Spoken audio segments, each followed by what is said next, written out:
যত দূর তুমি আঙুল দিয়ে ইশারা করতে পারো ততদূর পর্যন্ত সবাইকে জান্নাতে নিয়ে যাব।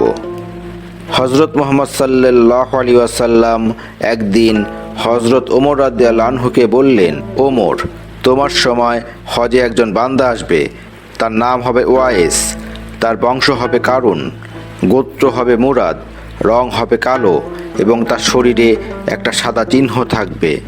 যখন সে আসবে তার মাধ্যমে আল্লাহর কাছে দোয়া চেয়ে নিও।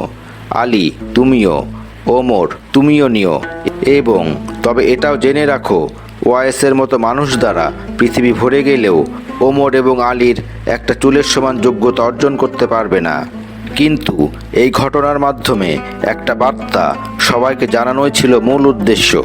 হজরত ওমর এবং হজরত আলী অবাক হয়ে বলতে লাগলেন যে, আমাদের বলা হচ্ছে যে ওয়াইসের মাধ্যমে আল্লাহর কাছে দোয়া চেয়ে নিতে হবে, অথচ আমরা সাহাবী আর ওয়াইস তাবী।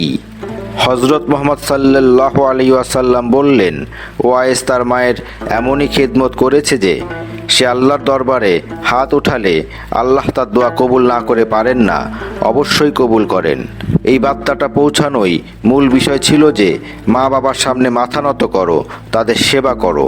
আর একটি বর্ণনায় বলা আছে, আল্লাহ সব জান্নাতীকে জান্নাতে পাঠালেন, কিন্তু ওয়াইসকে জান্নাতের দরজায় দাঁড় করিয়ে রাখলেন।